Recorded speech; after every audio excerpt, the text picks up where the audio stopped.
Good morning, good afternoon, and good evening from wherever you are joining us today for yet another episode of Being a Man.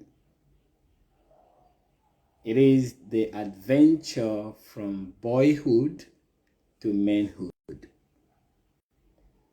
And as you know, this is our 9th episode since we started this weeks ago. And every Monday, we'll bring a guest to this show to explore their adventures from boyhood to manhood. I am Ola Akinwe, founder Boys Mentoring Advocacy Network, B-Men, and I am your regular host on this groundbreaking conversation. And today we have a guest. Before I will let my guest in, I want to appreciate my brother all the way from Botswana joining us. I will let you join the video conversation as well as the conversation continues. Yeah, for us at B-Man, we are an organization that was created to support our young boys and young men with the tools they will need to navigate from boyhood to manhood. They cross several bridges. But one of our key fundamentals knowledge that we passed down to them is how they can create culture and structure for the lives they want to live. And we also supervise their development, and more so, we help them to understand their social skills, which is necessary to navigate, relationship skills. So, thank you for joining us. Thank you for your time. My guest is waiting, and I'd like to bring him to the show right away. Thank you, Mr. Felix. Yeah, it's going to be an amazing conversation. I can tell you, it's going to be. It's such a young man that is very, very vibrant in his pursuit of knowledge, and he's also a brother that I watch his development over the years and how he's evolving in his career path, and is developing interests globally. So before I bring my guest on board, we all understand that the challenges before us as men is whether we're able to cultivate the next generation of men, which are our young boys, to become a good human beings, a good husband, a good father, and a household leader, a community leader. This has been the task from ages to now, but we have seen these challenges over time that we do find shortage of men. What I mean men, real men that want to advance the cause of humanity. So today we have the privilege to have with us a very vibrant young man that I'll be introducing him shortly. And Mr. Felix Odofin is his name. Felix is a polymathic leadership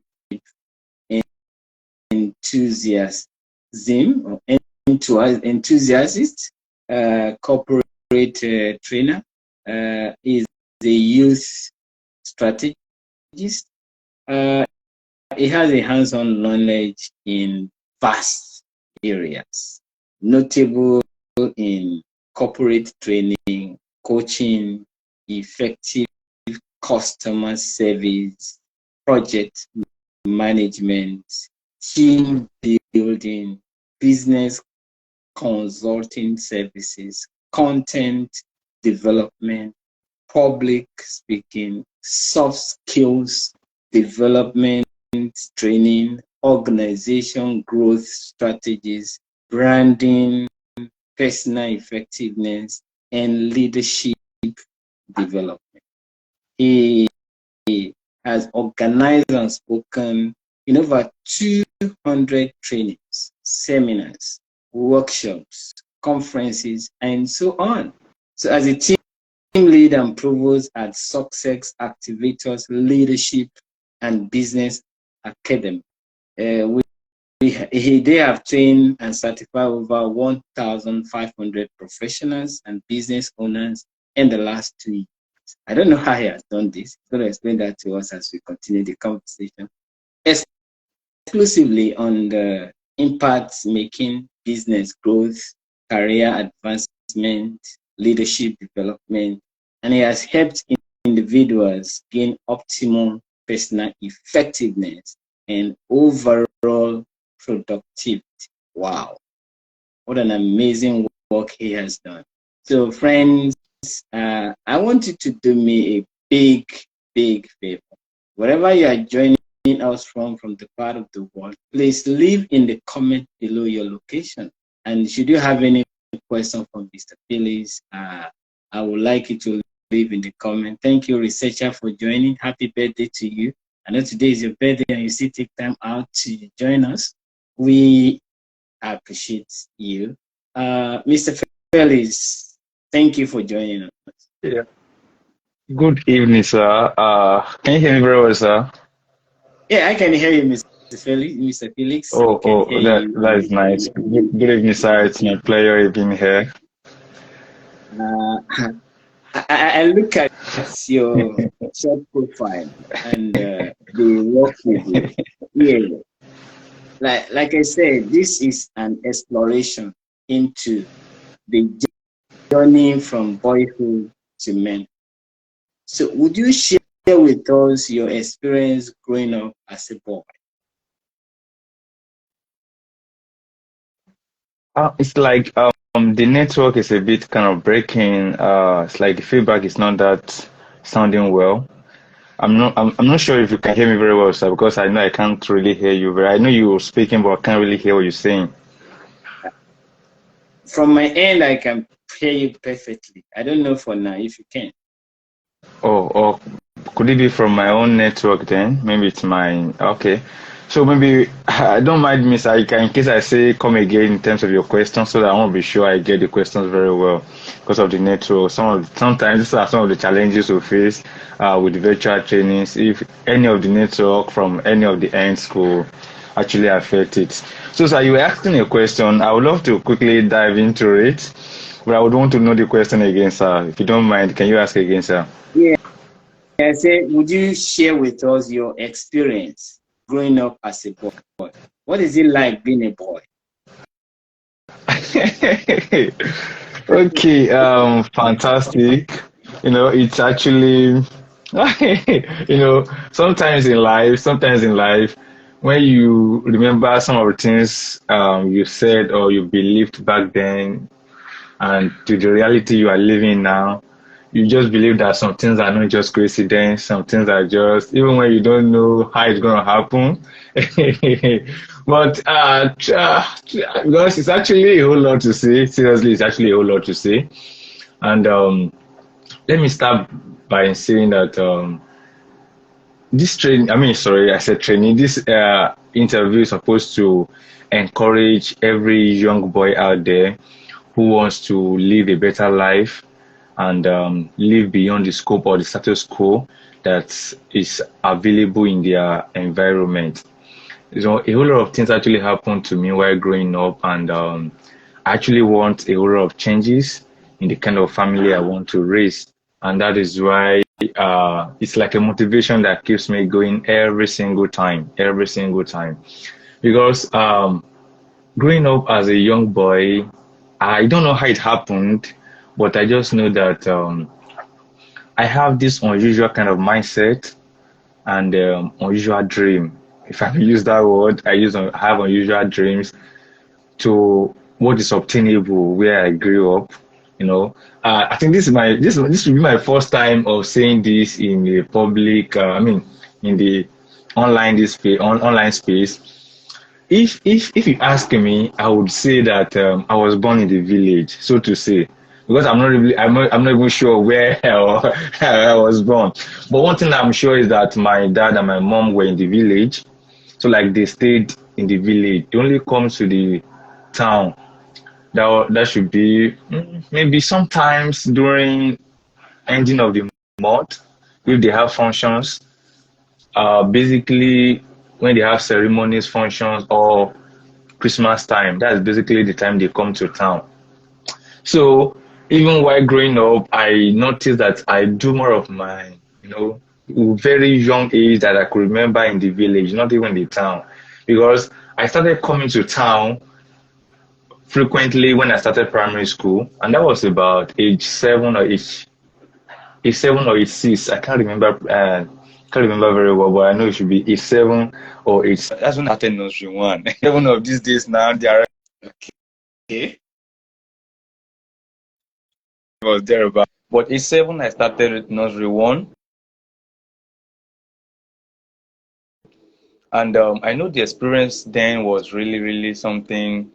I don't know the right word to use now, but one thing stood out for me then was that I knew a lot of things going to change about my life, and I knew that I don't really change a lot of things where I grew up, because back then I was raised by an old man. Like my father should be around maybe 17 when I was giving birth to. Oh, sorry. I Wow. mean, sorry. I mean, can you hear me, sir? Yeah, I can. I'm with you. Okay, thank you Yeah. very much, sir. So my dad should be around 60 something, close to 70 when I was giving birth to. So I grew up to know my father as an old man. So not really like, even at that time, he was still kind of working, goes to farm, and do one or two stuff like, but before I was um before I was 12 going to 15, my father already stopped working due to old age, couldn't do anything again. And a lot of things happened that it came to a time that we were the one even taking care of him. Yes, we were even the one that took care of him. We actually four. We're actually four. I'm the only boy and the last. And the last son.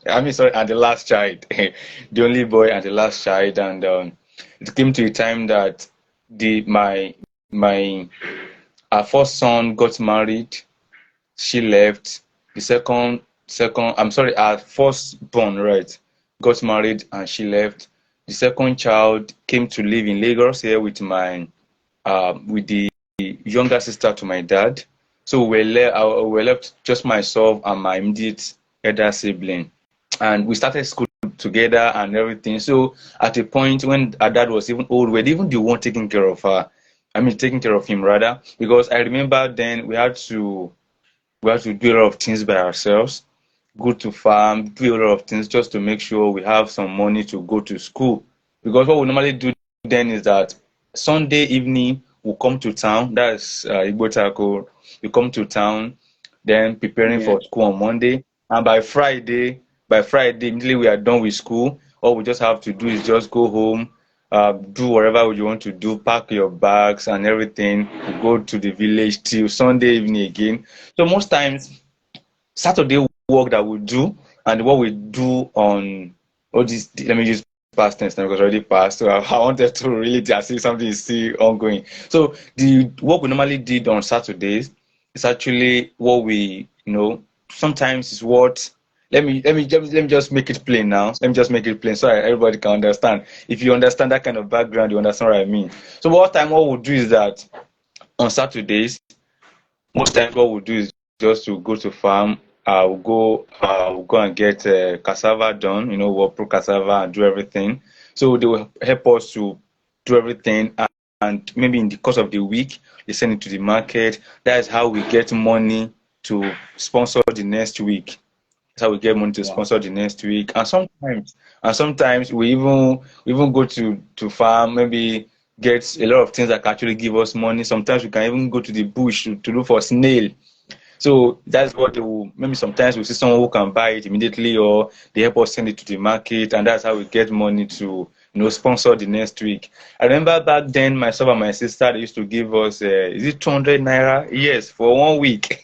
200 naira for 1 week, and we dare not say the money is not enough. We dare not say that.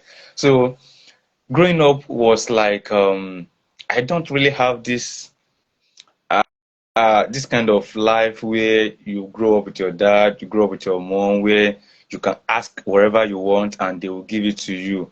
So I was not privileged to have that kind of experience where you can say, Dad, I need so. They told me in school to buy this, they told me in school to buy that, or my school fees is. If I need anything, I have to go work for it. If I need anything, I have to go work. And that is how life has been, primary school, secondary school, and but there's something that was unique to me, which I said earlier on when I was starting, that's a bit unusual to the kind of people or the kind of children that I grew up with, is that I have this vision or this dream that I'm going to be great in life, and I don't really know how it's going to happen, and that led me to wanting to become a medical doctor because we were told, or Yeah, let me use the word, we were Mr. Felix, indoctrinated. Yes, sir. we are fine. We could let you continue and for more exploration into your boyhood. But I'm kind of really touched in the fact that your father was in his older years when he had you as his son, and it happens that you were the only son of your father. Eh, Are there times, or can you remember your relationship with your father way back to maybe 6, 7? How do you see the bond between you and your dad?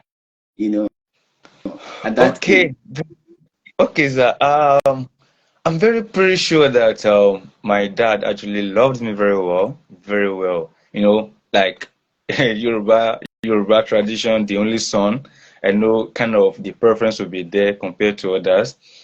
But it's like, I don't know how you want to say this, but when you give birth to a child at very old age, so the bond cannot be that cordial, unlike you are still young and your son, you grow up together, you share bonds and everything. Because as at that time, he's already an old man, and I was very young, so most of the things we do don't even align anymore. But one thing I am very sure is that he normally advised me, because one thing I would say I picked from my dad, which is one of the things I'm actually living with today, is Yeah. at peace with all men. Be at peace with all men. So I know he actually loved me very well, and he wants to, but he couldn't because of old age. He wants to help us become better, but all he could do that time is to give us advice. All he could Hmm. do that time is just advice, nothing more. So my relationship with my dad was really awesome, so to say. Let me use that word, awesome, awesome. But I know at that time he really wanted to do a lot, but old age has actually counted on him, so Let, let, let, he let- couldn't do let's much. look at what, Mr. Felix, let's look at what held you back. What actually held Okay, you sir. back growing up as a young, now, as you begin to grow into your manhood? What are the things you can remember today that held you back growing up as a young? Okay, sir. One thing I would really say held me back is let me use the word the background. Actually, the background I came from, because like I said, I from the very tender age I used to have this big dream that I'm going to do a lot of things in life. to the fact that I could remember, Yeah. and this give me, this this I don't know how to say this, but let me just say this way. I remember something the first time I traveled by the air, and I remember something I used to say back then, because if I see aeroplane flying in the sky, I'll be like, one day I'm gonna enter. One day I'm gonna enter. One day I'm gonna enter. And back then, on those states, when the plane are flying, they are just like birds, sometimes even smaller than birds because they are far away in the sky. So, and my dad, because my dad actually grew up in Lagos, at the time he was in Lagos, so he will always say, this small thing you are seeing here, if you get close to where it's going to land, the thing is very big. I was like, oh, so as it is, as small as it is now, there are people inside. I said, yes, a lot of people are inside. I was like, oh wow, one day I'm going to have the same experience. So that mindset of becoming great in a supposed wrong environment was really a setback for me, because a lot of things were not really supporting the kind of life I want to live. And like I said the other time, we that grew up in that environment were indoctrinated that if you want to be great in life, there are just three professions. It's either you are a medical doctor, you are a lawyer, or you are a banker, so to say. So in school then, you either go for sciences, or you go for art, or you go for accounting or commerce. So this, in fact, to the extent that I remember when I was in primary school, when I was in primary three, yes, primary three, Yeah. I already concluded my mind that I was going to be a medical doctor. Yes, to the fact that on my answer script then I will write Dr. Felix Odofin. I will never forget that. In fact, my class teacher then even called me doctor. My class teacher called me doctor. In fact, 3 years back I went home, so I saw one of my teachers then in primary school. So he now called me, asked me, "Are you done with medical school now?" I just laughed. I was like, I'm no more into medical line. It's like we'll find our passion, we'll find where we truly where we're supposed to be. So a lot of things that I wanted to do then, the environment was not really encouraging. And that's one of the reasons why I had to leave Igbo immediately I finished my NECO.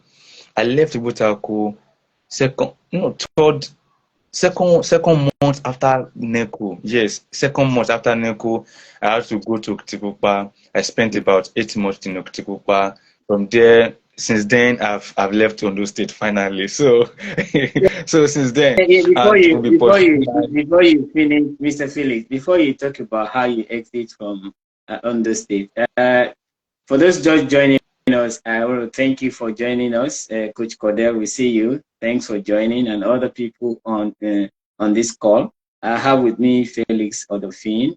Felix is a polymathic leadership enthusiast, and he's a corporate trainer, and he's versatile in different fields. And he's a young man that is aspiring to lead the corporate world. So thank you for joining. Mr. Felix, as the conversation continues, would you want to tell us where and how you got into trouble growing up as a young Trouble. Okay. man? Yeah. If I use the word trouble, I might not be kind of specific, because I can't even remember if there was any trouble. If you say challenge, fine, but trouble, I don't know. Yeah, Just sometimes. sometimes you let me explain. Sometimes you encounter this kind of peer influence, you know, that could lead to some troubles. How did you manage peer pressure or peer influence growing up? Okay, sir. Okay, sir. Also, managing peer pressure is is a whole kind of thing that God has actually helped me, because one thing that is true about me is that even me, sometimes how God used to help me, sometimes I probably do not know. And I just know that right from my early age, primary school, secondary secondary school, I've not really been in a circle of friends or peer that really kind of influenced me negatively. I I don't really have that kind of friends. In fact, I'm even the one somehow influencing my circle of friends. So I understand that sometimes there could be one or two silly stuff that we did that it's because you did it because your friend wanted to do it or because your friend did it and probably your friend did it because you did it, some stuff like that. But that does not really mean it's actually a problem, so to say. But I just feel these are just normal things that sometimes we encounter growing up in life as young. Sometimes when you are young, you just want to, you want to venture into different things, and sometimes, early age is something that we need to live and grow. So, so So, concerning peer pressure, I believe so much that I've not really been able to find myself in a circle of bad friends that they were trying to lure me into something bad. Maybe it's grace, maybe it's just privilege, maybe it's just the favor of God, maybe just the guidance of God.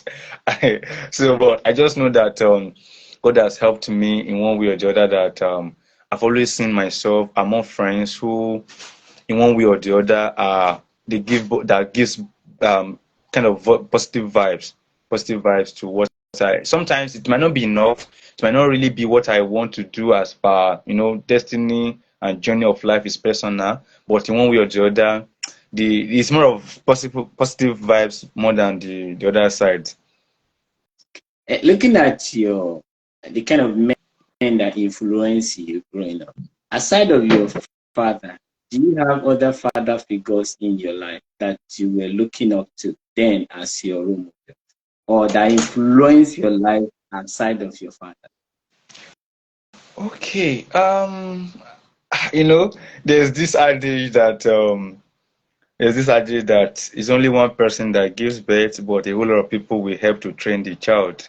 You understand? Yeah. I actually I don't want to really call them like father figure, but I want to see them as someone I respected, or some people that I respected so much that I'm hoping I will be like them someday. That was then, because now I know better. I know that some of them where they are or where they were, it's not even where I want to be, because I'm actually aspiring better and greater. So back then we actually learned a lot of things from them, and in one way or the other, because I'm kind of person that I take advice from many people. I'm very, let me use the word, I'm teachable. And if anybody calls me, tell me something, or I'm doing something, somebody corrects me, I always give to correction, and that has been part of my life. So, and that is a whole lot that has been happening. But when it comes to people that really influence my life, leading to the path that I am today, I would mention two people which are or three people actually, which are very, very important. And these are the kind of people I actually got to meet in life after secondary school, meaning they are not even part of my primary or secondary school days. And these are people that I have no like family affiliations with them. In fact, they are not even from my town. And one of them is Bishop Oyedepo. And the truth is that I know it's like a father to many people. It's not really because he owns a church, or at the time I was attending Living Faith. That was when I was in Benin. I was attending Living Faith. Not really because I was, even before I attended this church. 2015 to be precise, somebody gave me a message from him, a message that he preached about timely discovery for striking accomplishment. Timely discovery. I can assure you, sir, that I've listened to that message over and over, if not up to 50 times, because that really challenged me a whole lot. See, that singular message is like a big influence in my life. That message helped me to realize that have to do things as per life and destiny. Now when I take time management class, I used to tell people that time and life, they go together. That's why they call it lifetime. So when someone is not taking good time to take care of what he has to do, as per destiny and having his bearings in place. The kind of person is getting to, you are getting older and you know it not that your days are counting. So that singular message helped me to rethink and helped me to reshape my way. Okay. So another person I would also want to mention is Fela Drotui. I know these are public figures that everybody listen to them, but to me, they are not just public figures. These are the people that I listen to, and something within me is telling me that you are bigger than who you are. You are bigger than wherever you're coming from. You are bigger than wherever you are today. The future is better. I mean, the future is greater. So listening to them, I hear more than what they say. I hear more than what they say. In fact, Like let me just that. say this now. In fact, sometimes the name Fela Dutoye alone gives me joy. Not really because he hasn't given me any money, he hasn't done anything to me. In fact, I've not even met him in his No, house. no, the The fact last time that I met the him. fact that he has not given you money, he has given you more than money in terms of his words, Yes, yes, his bold, I understand his that. I'm just trying resources. to. Yeah, Yes, I yeah, understand that. I'm just trying to say this. That yeah. somebody be like, maybe you guys are in the same party now. Maybe you have met him and stuff like that. And he has given you money. That's why you are singing his song. Even before then, I listened to many of his messages, and these are kind of messages that keeps me going. Like I want to listen more of them. It's telling me that there is more to myself. There is more to what I've ever thought about myself.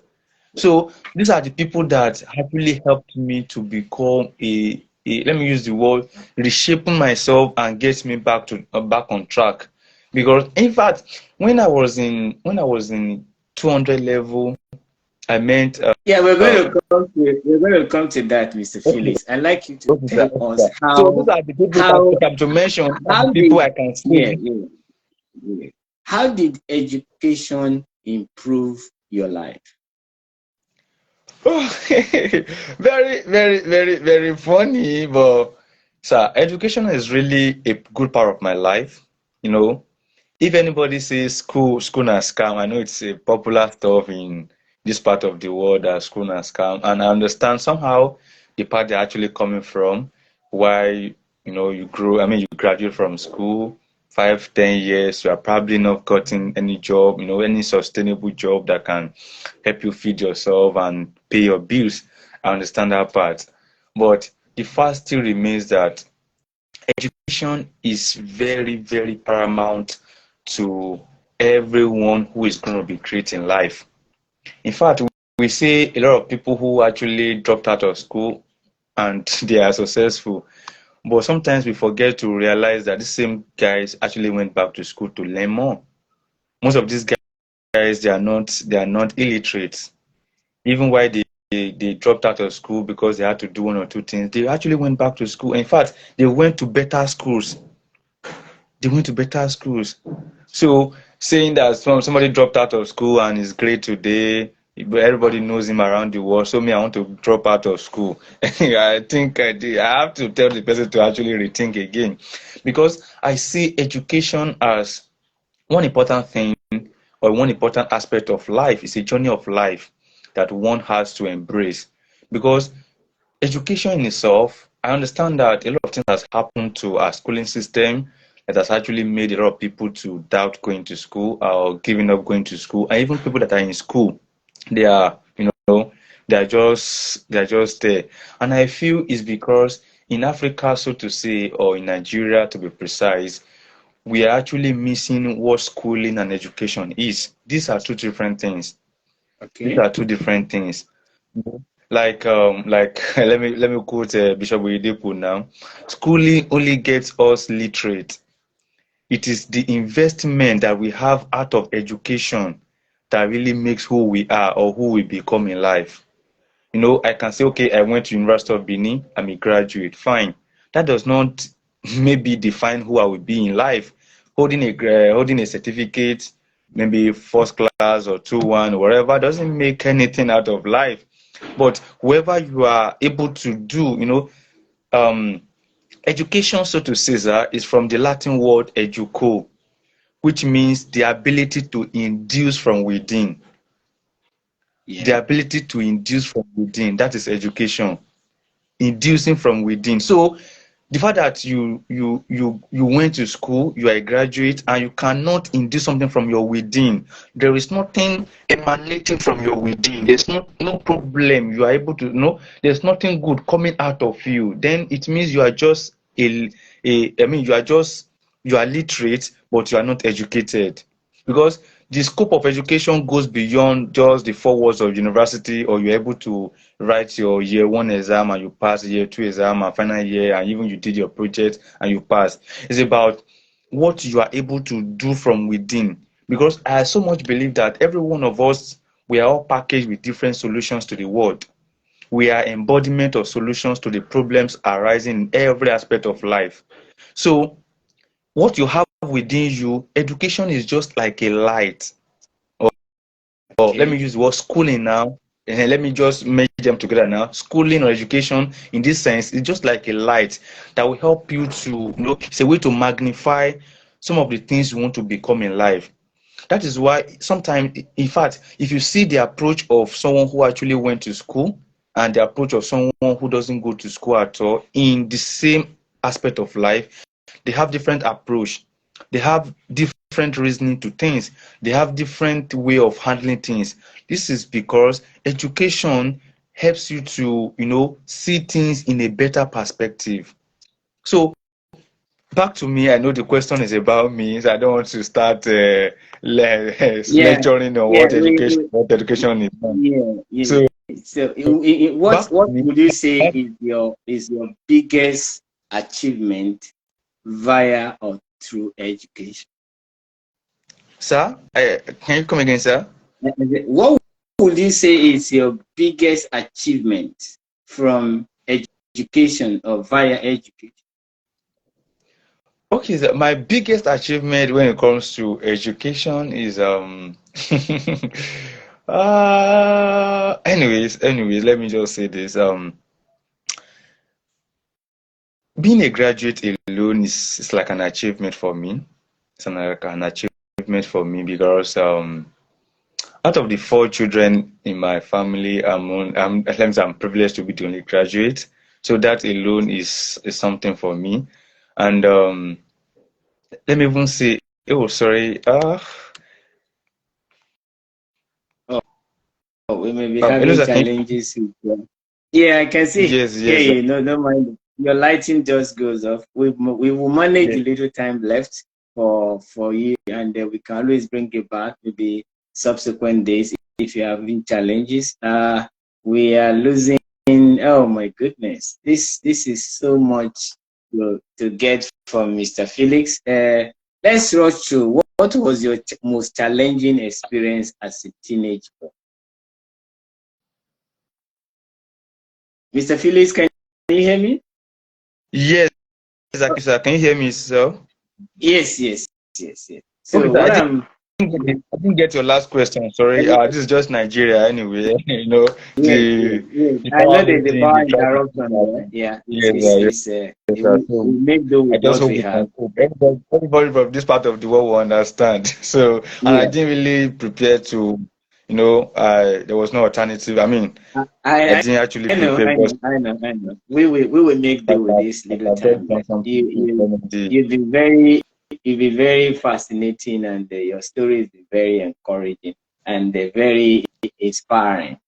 For someone to come from a family of four, three sisters, and the only son who had to go through life all by himself, and the help of few in the community. That's an achievement on its own. But what was your most challenging experience as a boy or your teenage boy? Okay, one of my most challenging experience would be the fact that okay, immediately I left secondary school. When I left secondary school, I was I wanted to write. Okay, I already wrote jump to gain admission to University of Benin, and then that was the year they introduced CBT, and I didn't really know anything. I know Oh my goodness. I guess it's having. And that is where, can you hear me, sir? Yeah, I can. I know we are experiencing a lot of technical issues Yes, from sir. your Yes, sir. end. So I guess just the network. Sorry about that, sir. So that from there, I met a guy that actually told me about this network marketing. That's GNLD. And because when I went for the seminar, it's a whole lot. They actually said some of the things I was always wanting to become. This kind of freedom, lifestyle, wealth, health, and it actually resonated with some of the things I actually wanted to do that I never knew how it's going to happen. So I just went into it, and I spent 2 years, as a general distributor, and that was a kind of challenging time for me, but not really challenging because I would always say emphatically that those 2 years were one of the, let me use the word, years of my life that I invested so much in my life, invested so much in my life because then I read a lot of books. I had access to books. I had access to different people who see a lot of things. But in terms of personal development, I give it to those 2 years. But in other way around, in other aspects, I would just say it's a bit challenging because you have to travel with no money. Sometimes you want to feed, there's no food, there's no money, there's no food, and a whole lot of things like that. So it was really, really kind of tough, but I just feel it as it's just a passing phase of life. So I that's it, sir. I, I once I, I once read your book, and I think I remember the catalyst. And on the Yeah. cover of the book, you have this your popular quote. And I want you to tell us more about this your popular quote. You can be born in the ghetto, but But that does not you know determine where you can get to. that Okay, sir. I that would, I means would it has become a would I call a kind of how do I use like the words that I want to use to really describe this word to you now, like a maxim that they do like a normal life quote that you live with every day. What inform that's you about this quote? okay, sir. So sometimes in life where inspirations come to you, uh, it's a bit amazing sometimes. So what really happened that day, I remember I after I left GNLD, I wrote another jump, and then I was waiting. Okay, I chose Adekunle Ajasin University, that's Akungba Akoko in Ondo State. So I made the jump. I passed the cutoff. So I was waiting.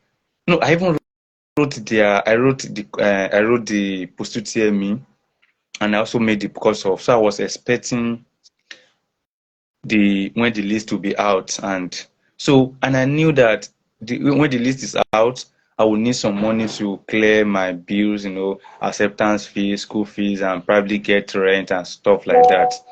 So I had no money, and I had to talk to one of my sisters in Djibouti.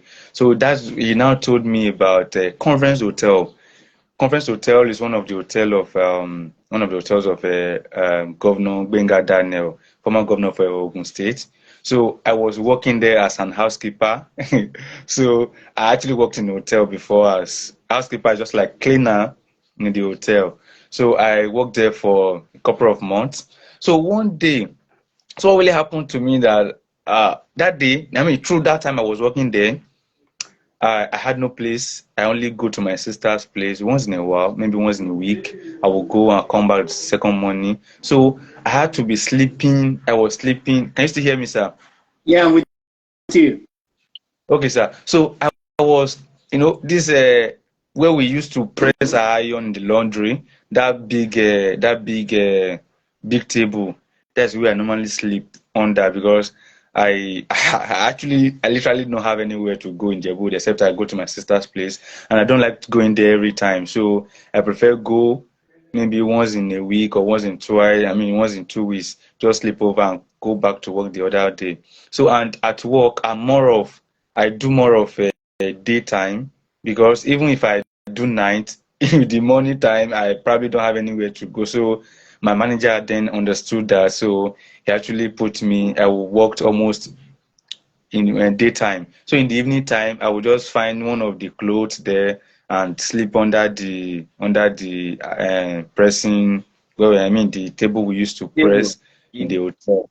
So one day I woke up, and the thought came to me. It was just like a thought that where I am now, or where I was coming from, cannot be compared to where I am going. It's like when the scripture says, can you hear me, sir? I'm with you, Mr. Okay, sir. Felix. It's like when the scripture says that the glory ahead, the glory ahead is bigger, is greater. You know, it has not yet appeared what we shall be like. It has not yet Yeah. appeared.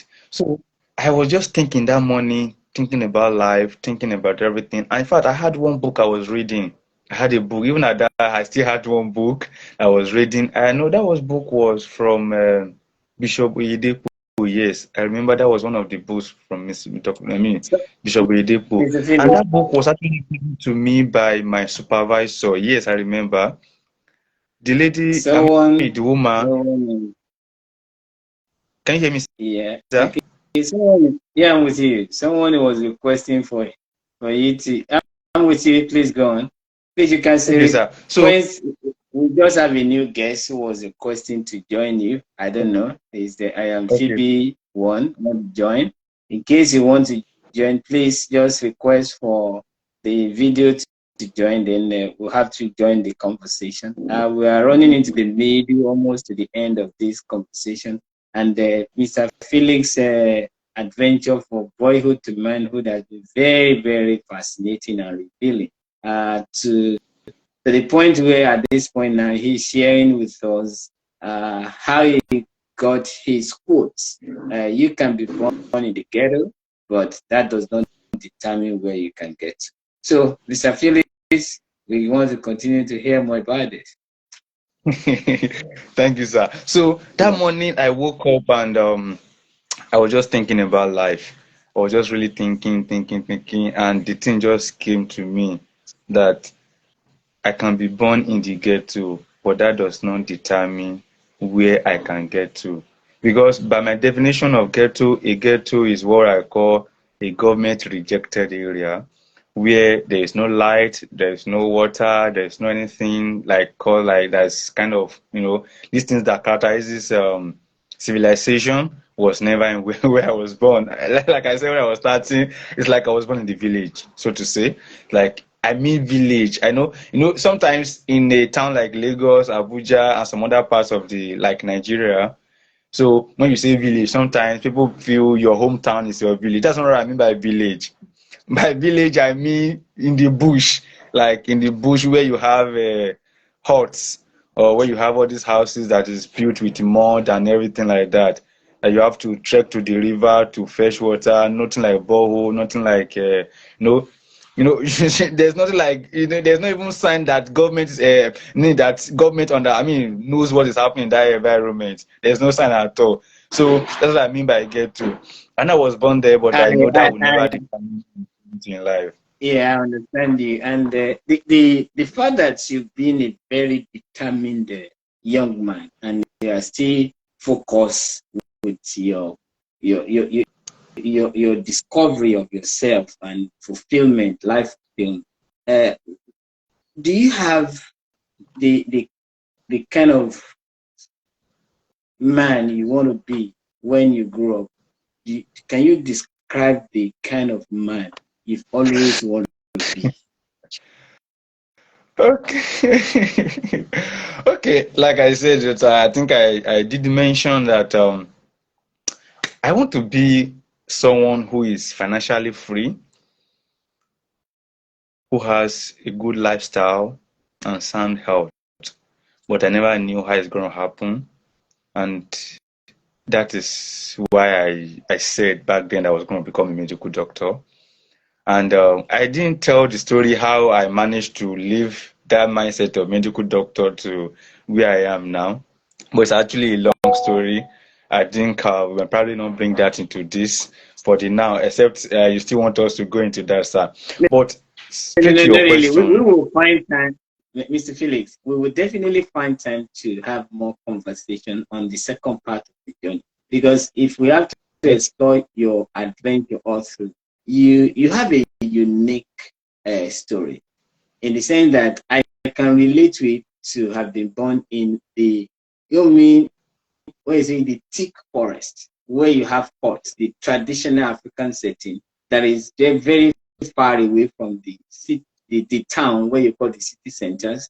And once you leave, maybe in the month, you might not be opportune to come back to the town, maybe just maybe once or twice in a month. I understand that. I experienced that too.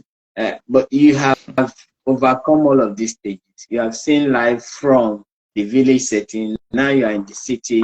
You are seeing life in a different way. Now, from these two experiences that you have now, how has this helped you to construct or constructing the man you want to be? Okay, sir. So all this, Bible says everything works together for the good. So actually, all these things that I've actually experienced in life has actually helped me to becoming a better person now and the 1 year to come. Because my life journey, I had a lot of dreams while growing up, and it's now that I'm actually venturing into those dreams. And the kind of man I want to live or I want to become is a man who, in terms of, let me just take in different aspects, I'll just touch them. Okay.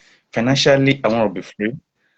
I grew up in an environment where to even get 10,000, you have to you have to work and work before you can even have 5,000 naira or 10,000 naira in your hand. And I grew up in that same environment where you don't need 1,000 and just go to your dad or your mom and say, I need 1,000 naira. Give me 1,000 naira. It's not possible. You have to plan for that 1,000. You have to plan the kind of work you will do to get the 1,000 naira. So, and I do not really like that. I wouldn't want that for my children. So that is not the kind of life I would want them to live. So financially, I want to be free. And growing up in this kind of environment also has given me the opportunity to have the experience of what many other people are experiencing out there. You know, Another thing I want to do later in life when I'm a bit financially stable is to start up a foundation where, or yes, a foundation where I can help people not just talk, not just advise financially in terms of paying school fees, um, like doing different trainings that will help them to become a better life. Because coming from this kind of humble background has actually helped me to know that wherever you become in life, I shouldn't forget, wherever I will become in life, I shouldn't forget that there are some people who are still down there. There are still people who are there. So it's another opportunity for me to really know that I need to help people out there. I need to give back to the society that I belong to, where I come from. I so much when somebody tells me I've not eaten since morning, I think I understand what it means. If you tell me my school fees, I want to pay school fees, I know what it means. If you tell me I don't have money to buy textbooks, I'm very sure I know what it means. So it's like God gave me the You, opportunity to express yeah, Mr. some of Felix. these things. Yes. Hello, sir. Thank you for sharing that. Yeah, thank you for sharing that. You see, your story is so touching to me, honestly. As I go along with this conversation with you, and I listen to all these things you say, you just expressing about your journey. If I, despite the fact that I know a little about where you come from, we have similar background. I still feel like I'm more privileged than you do growing up as a young boy. and way that a little bit way older. That's has been said. One thing I noticed about is that I think I've been on your invitation for a youth development program in your community, of which you are giving back at this early age right now. And you've done so much to provide school resources in terms of notebook, textbooks, and you give annual lectures, organize this to help the youth. How do you explain how you bond and connect with young boys in your community? Okay, can I get the question again, sir? Sorry. Yeah. In recent times, I've been privileged to be invited to speak on your platform in your hometown, and Yes, sir. Yes, sir. I see that yes, and I see that you have a lot of resources that you have distributed to them, even while you are aspiring to do more with the little you Yes, sir. received. That's So, please, I want you to explain to the audience or people that will listen afterwards, how do you bond or connect with young boys in your community? okay. Like, if I get the question, sir, you said, how do I bond with these boys in my community? Yes, Like, how do I how do relate you with them? connect with? Exactly. Okay. Okay, sir. Thank you very much. Okay, it's very so to say, let me use some of those guys that we grew up together, that we did the child plays together and everything. Some of them are still back, I mean, are still home, and sometimes when I go there, I still still relate with them as friends, and we still share friendship together. But most times when I go home, some of those ones that are very, very young when I left probably do not really know me that well, so well. But I'm very sure they must have heard one or two things about me growing up, and in terms of the things we do yearly at home just to help people become better in their decision making and whatever they are doing. So I'm kind of someone that is a bit friendly. That's one way I connect with people, especially the young boys out back there. I'm very friendly, so I do not say because I am this or I am that, and I meet you, I will not greet you. Sometimes I will even be the first person to greet you, so I feel it's nothing. So, I'm just, let me use the word. I- I'm down to earth, so I'm easily approachable, and anybody in the community can actually see me, talk to me, relate with me. So, and sometimes when I see someone who is in need, all these small boys, sometimes I think there was a time someone called me that there's this guy who no school fees to go back to school, primary school, no school fees to go to school, some no textbooks and all these things. Some of these guys, apart from the little financial or material this thing that we can do to them, we still also advise them, because I know one important thing that really connects me with them is that I love to give them advice using my own story as a case study to them, that whatever you're passing through now, I know many of you are not really enjoying the kind of upbringing you are having now, but just endure. That does not mean you have to do the wrong thing just because you think your parents didn't give you the best life, and you want to start misbehaving and join bad groups and everything. So I always advise them that there is a life after now, wherever they think situation that they might think they are into now, there is a life after now.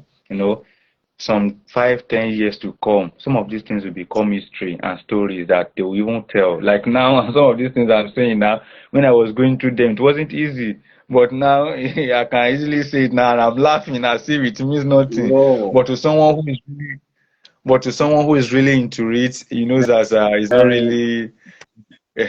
So that is exactly that. So I connect with them, I talk to them, I advise them.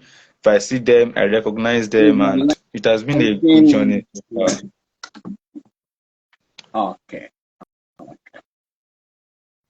Yeah. So thank you for sharing with us your experiences from boyhood to manhood, what advice do you have for the younger generations? Okay, sir. In terms of advice, I would love to short it very. I mean, I would love to make it short because I doubt I can say it tomorrow. But let me try and cut it short. So, I have this philosophy, and I think I will make that an advice. And the philosophy is that at birth, everyone is a potential success, and everyone is a potential failure. At birth, everyone is a potential success and everyone is a potential failure. So, from the day you were given birth to the day you give up the ghost, whatever becomes out Mhm. of your life is your choice and your decisions that you have made and the actions you are able to take. But at birth, you can become successful afterwards and you can become a failure. So whatever you choose to do, your decisions and the actions you take is what really that would define your life. I think it was Mike Mundo that said decisions make men. Decisions make men. So either you were born poor, you were born in a very low family, nothing to eat, everything is just somehow. I just feel it's a stage of life that you can go through, and it will be like a pathway for you to create a better life for yourself. Because some of these things sometimes it's like something that is like a fuel that will, I mean, it's like something that will fuel your passion or pivot the kind of success that you want to have afterwards. And I normally like saying that success, I know there are different definitions to success. There are different definitions to success, and a lot of people have come up to say a lot of things. But I have this definition of success, which I love so much, and I love to define success as something like success is not magical, success is not mysterious. Success is neither magical nor mysterious, meaning that when we say something is magical, it is not success. When we say something is mysterious, it is not success. Then, if success is not magical and it's not mysterious, what is success? Success is the natural consequence of consistently applying the basic fundamentals. Success is the natural consequence of consistently applying the basic fundamentals. Success is something that comes to us naturally. It's a natural consequence of you applying the basic fundamentals. Because everything we want out of life, you want a better life, you want this, you want money, you want health, you want whatever you want out of life. There are principles that can make it work, that can make it come to pass. And there are steps to take. Wow. We've been blessed to have Mr. Felix today here. Uh, Sir? Hello, yeah, I said sir. we've been blessed to have you today, and you've Thank, shared thank, a thank, lot of thank you wisdom, very much, wi- sir.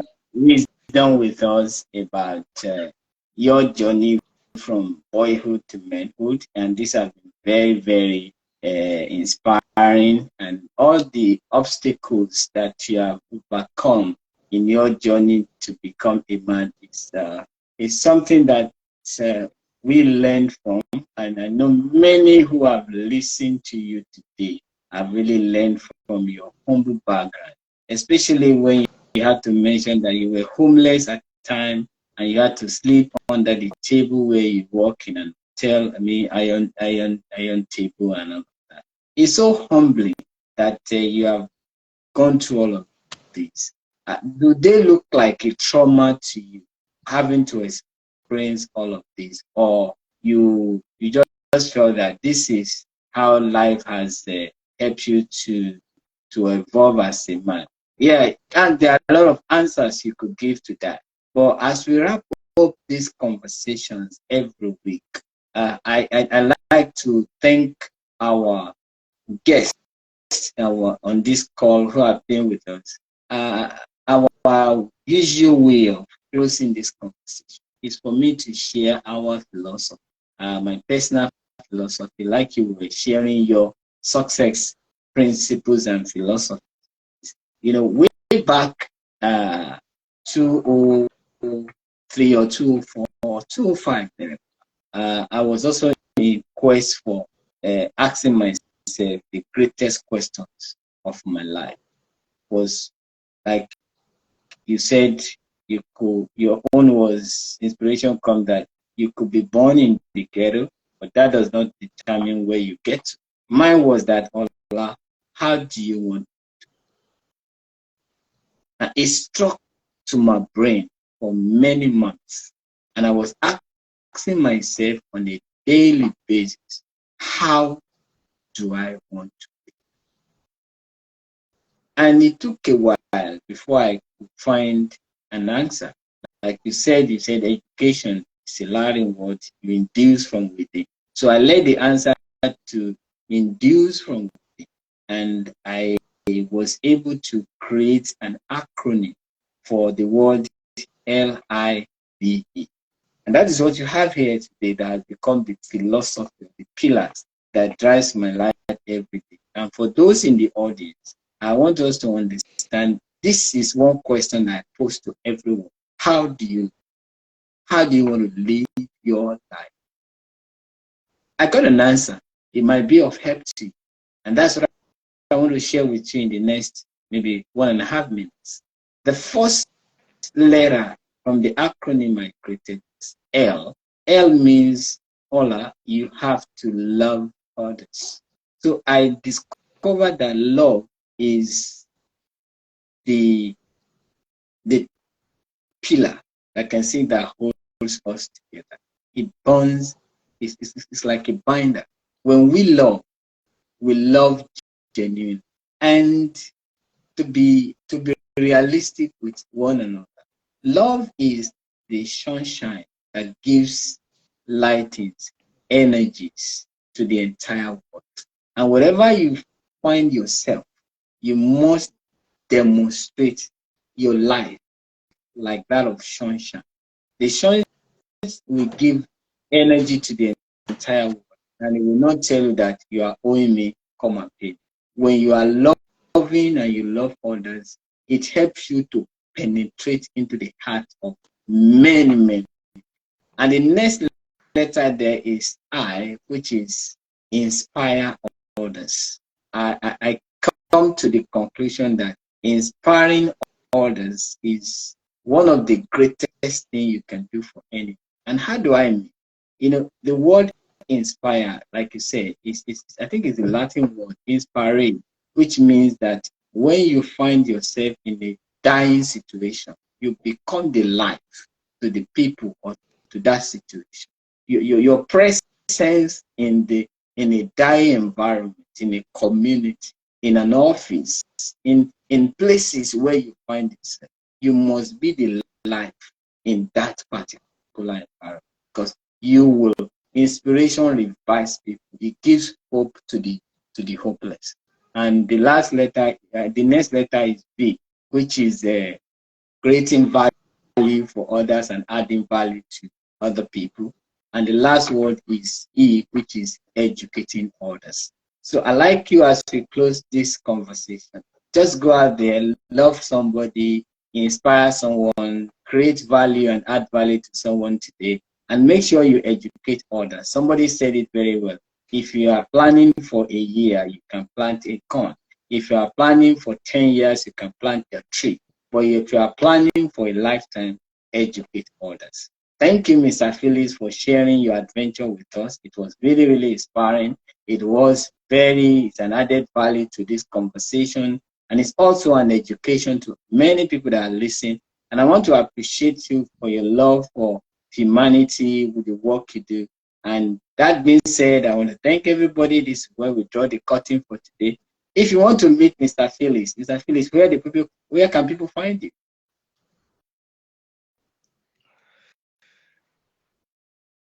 Can you hear me? I can hear you, sir. Yeah. How can people find you, Mr. Felix? If people want to reach you, how can they find you? I am actually everywhere. So, okay, I can actually My Instagram handle is Felix Odofin, and same with Twitter, same on Facebook, same on LinkedIn. And if you don't mind, I can call my number, my phone No, number. no, I think I'm no, actually yeah, everywhere. yeah. Okay, okay. Thank you for Yes, that. sir. And So for the audience, I I want to use say I use the goodbye. same name. And I use the same name all over my social media handles. all right.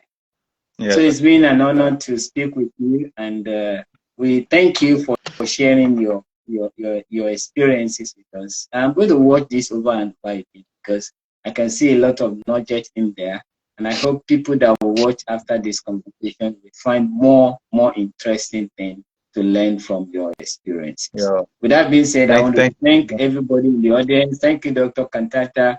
Thank you, Mubo from the United Kingdom. Thank you, Dr. Tanzania is actually joining us from Tanzania. We have people Wow. from Botswana That's joining us. We have people from UK joining us. We have people from Arizona joining us. We have people from different parts of the continent that have been part of this conversation. And I want to say I love you. Thank you for making this a reality for all of us. God bless you. See you next week for another episode. And I want to say bye. Thank you very much, sir.